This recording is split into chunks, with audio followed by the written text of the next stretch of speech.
Tonight, we're also highlighting our annual review of some of the year's biggest images, stories through photography. We hear from 4 photojournalists. Among them, they documented life on the front lines in Ukraine, major changes in immigration enforcement in the U.S., the historic election of a new pope, and more.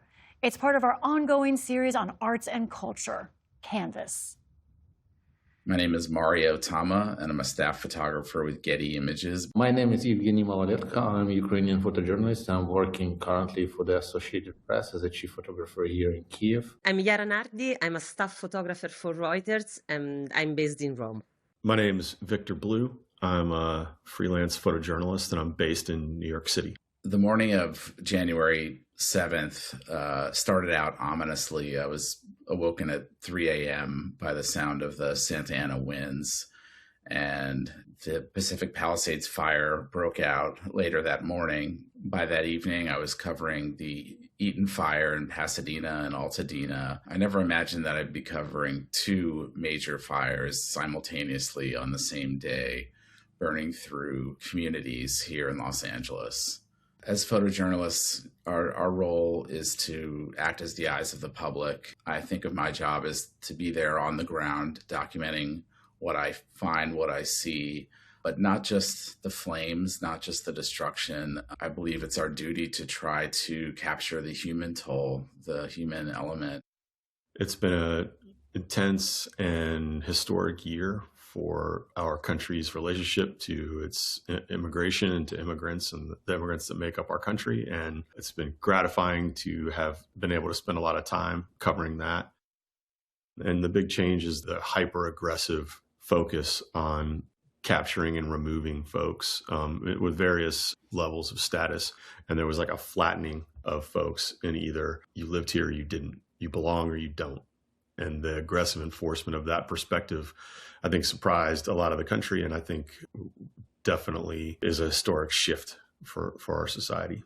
2024 was the beginning of the war of the drones, of massive use.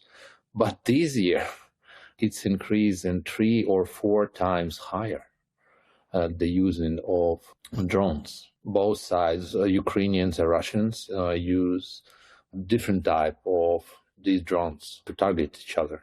It's really hard nowadays to photograph what's going on at the battlefield and to show because of the dangerous and the security situation because of the drones. I'm constantly coming back and forth for the rehabilitation stories because I know that many of our soldiers who return from the battlefield with wounds and they are trying to live a normal life.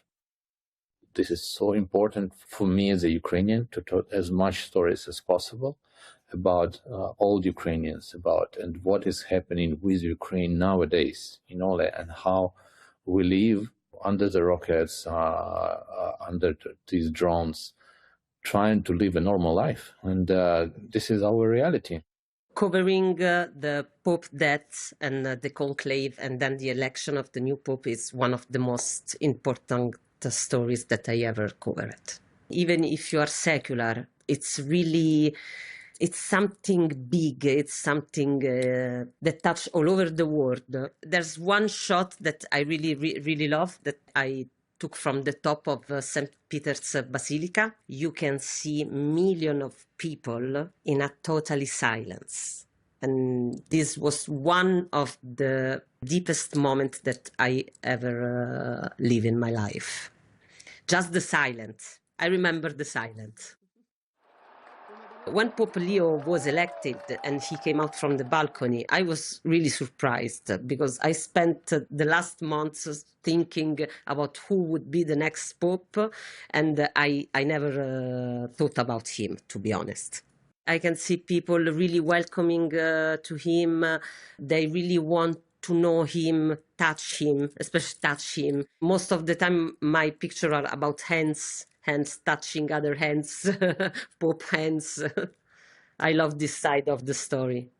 I remember the morning that the National Guard troops arrived in LA, and although that day started peacefully, it eventually turned into chaos. And you're trying to just maintain constant situational awareness. It's a little bit hard to describe, but you're kind of running on instinct and on feel.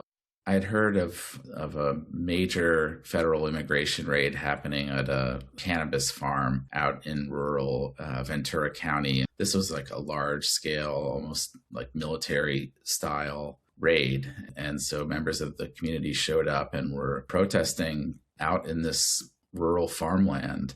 It was a striking contrast between federal agents in gas masks and helmets with less lethal munitions standing in this pastoral farmland with protesters on the other side. And it was just something I never imagined that I would witness. The agents and the migrants are the two great protagonists in this drama. As photojournalists, we're standing back, kind of trying to understand both of those kind of categories of people, trying to communicate faithfully and accurately the experience they're having as they interact in this way. I'm not there to celebrate one side of this debate, and I'm not there to demonize the other side of the debate. I'm there to help readers understand how complex and how three-dimensional and how nuanced everybody involved is. I'm not trying to make the decision for anybody what they think or feel about any of these issues.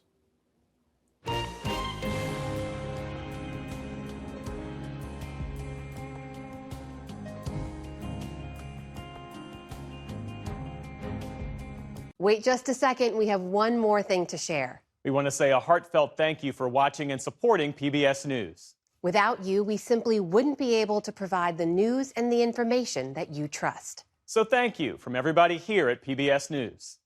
Support journalism you trust. Support PBS News. Donate now, or even better, start a monthly contribution today.